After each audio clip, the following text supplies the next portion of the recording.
Hello friends, welcome or welcome back to my channel. My name is Jules. I am here to talk about the books that I would like to read in November. It is November 1st, and honestly, I have no desire to read anything right now. So for those of you who may or may not know, my mom passed away this past Monday. So it's still fresh. It's only been 5 days. And the only thing I have read in the last week was maybe 5 chapters in the 31st Trick-or-Treater, because that was like an Advent reading thing to where we were supposed to read a chapter each day. I didn't read any Saturday, Sunday, Monday, Tuesday, Wednesday. I ended up reading the rest of it like all in within like a couple of days. So I have attempted to listen to a couple audiobooks and it just didn't happen. I ended up returning them. I'm like, I'm just not there right now. So my mind is on all the other things besides reading, but I am hoping to start reading very soon because it will help keep my mind distracted from things. So with that said, I have only picked for sure 8 books for the month of November that I would like to read. I'm going to be lucky if I read 2 books a week. So that's why I only picked 8. I do have 3 other books here that are also possibilities should I have time to read them. The first book I'm going to read is A Walk in the Woods by Bill Bryson. This is a nonfiction. This is for Gwen's Patreon. We are reading this. This is his journey through the Appalachian Trail.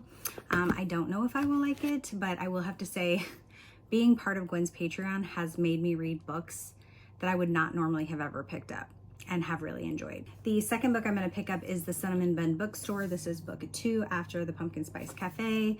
This one says, when a secret message turns up hidden in a book in the Cinnamon Bun Bookstore, Hazel can't understand it. As more secret codes appear between the pages, she decides to follow the trails of clues. She just needs someone to help her out. Gorgeous and outgoing fisherman Noah is always up for an adventure, and a scavenger hunt sounds like a lot of fun. Even better that the cute bookseller he's been crushing on for months is the one who wants his help. Hazel didn't go looking for romance, but as the treasure hunt leads her and Noah around Dream Harbor, their undeniable chemistry might be just as hot as the fresh out of the oven cinnamon buns the bookstore sells. So I did really enjoy the first book, which was The Pumpkin Spice Cafe. And then Gwen read this one and she really liked it. And I was like, okay, I'm getting these books. And then the next one after that is a Christmas one. So I'm probably going to read this one earlier in this month. And I'm going to read The Christmas Tree Farm probably the end of November. And then I'll probably read in December these 2, the strawberry. Y'all, I have sticky stuff on the back of my books. The Strawberry Patch Pancake House and the Gingerbread Bakery. So this whole series is about to be binged. Okay, I gotta get the stickies off the back of this. I took the stickers off from the used. I got these all on, I don't remember which place I got them to, but they had these big old stickers on the back and I took them off and now they're sticky. So I gotta get the stickies off. The next 2 books I'd like to pick up were the 2 fall books that we got from our Barnes & Noble shopping spree, and me and Haley are going to try and do a vlog of these. It really just depends on how busy she is with school and work, but that is Pumpkin Spice and Everything Nice and Falling Like Leaves. So they're still very fallish, so I think they'll be great for November. So hopefully we can get to those.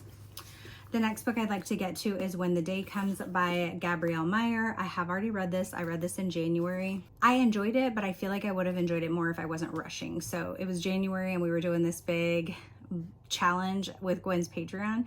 So we had to read quickly for things. So I like burned through it and really didn't like pay that much attention to it.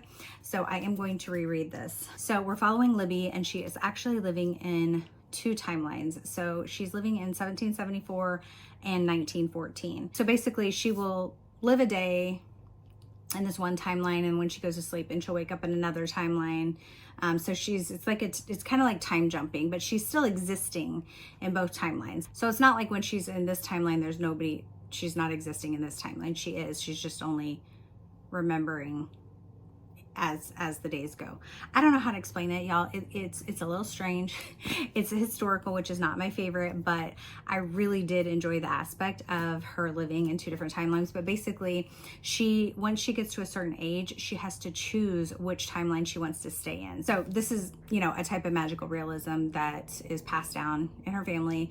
And yeah, she grows up in both of these timelines, and then when she reaches a certain age, she has to choose which timeline she wants to stay in. And then in the other timeline, she would cease to exist. So obviously she would like die and only be in one timeline. So it's very interesting. I liked it. I just feel like I rushed it, so I want to read it again. And I did already buy like the next 4 books in this series, so I need to jump back into it. The next book I want to pick up is Death of a Bookseller by Alice Slater. I am not even going to attempt to read the back of this, y'all. So we're following a girl who works at a bookstore. She's obsessed with true crime, a darkly funny suspense novel with an unforgettable protagonist at its center. Death of a Bookseller raises ethical questions about the fervor for true crime and how we handle stories that don't belong to us. So I got this also at the Barnes & Noble shopping spree, so I thought it was a good time to check it out. Next, I want to read Leather and Lark by Bren Weaver. This is book 2 after Butcher and Blackbird. This follows her friend Lark. And then there's this ginormous chunker. And I need to tell anybody what this is about. 11/22/63. Jessie loves this book, says it's her favorite book. Y'all, it's so ginormous. I have been wanting to read it for a very, very, very long time. I've had it on hold on Libby. Every time it comes due, I keep backing it up and backing it up and backing it up, suspending the hold. I'm finally gonna start this. I'm gonna start this month. It may take me all month or a couple to read this, but this is on the list. Okay. And then just a few other books that, like I said, I may or may not get to. Honestly, y'all, don't come at me if I read 1 book a week in the month of November. Or I may just get to this book. I don't know. I have no idea what my brain's going to want to read. So some other books on the lineup that are possibilities is The Other Side of Now by Paige Harbison.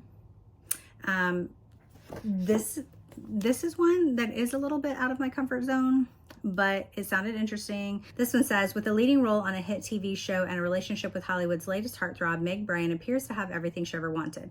But underneath, her happiness is as fake as her stage name. Following a tiny nervous breakdown at her 30th birthday party, she books an impromptu trip to Ireland, specifically to the village to where she and her late best friend Amy always dreamed of moving. When Meg arrives, the people in town don't just recognize her, they seem to know her. She quickly, reluctantly realizes she has somehow slipped into an alternate reality, one where she did move to Ireland as a teenager, one where she never got famous, and most shocking of all, one where Amy is alive and well. She just wants nothing to do with Meg. Despite her bewilderment, Meg is clear-eyed about one thing. This is a once-in-2 lifetimes chance to reconnect with her friend and repair what she broke, or else risk losing Amy all over again. So that just sounds like a really good story. And then I have Forget Me Not by Stacey Willingham. This one, oh good Lord, that is a long synopsis. 22 years ago, Claire's older sister, Natalie, disappeared shortly after her 18th birthday. Days later, her blood was found in her car. A man was arrested and the case was swiftly closed. In the decades since, Claire has attempted to forget her traumatic past by moving to the city and climbing the ranks as an investigative journalist, until an unexpected call from her father forces her to come back home and face it all. Until an unexpected call from her father forces her to come back home and face it all anew. I'm skimming this. Claire goes home, takes a seasonal job on the farm. Seems like an idyllic escape, a scenic retreat full of slow-paced nostalgia, as well as a place where her sister seemed truly happy in that last summer before she vanished. It feels like the perfect plan to pass the time. However, as soon as Claire starts to settle in, she stumbles across an old diary written by one of the vineyard's owners, and what at first seems like a story of young rebellion and love turns into something much more sinister as it begins to describe details of various unsolved crimes. As the days stretch on, Claire finds herself becoming more and more secluded as she starts to obsess over the diary's contents, as well as the lingering feeling that her own sister's disappearance may be somehow tied to it all. And then this is one that I tried to start and I stopped. So I don't know if I'm gonna read it or not, but that is Rebel Witch by Kristen Ciccarelli. Obviously, this is book 2 to Heartless Hunter. I loved Heartless Hunter.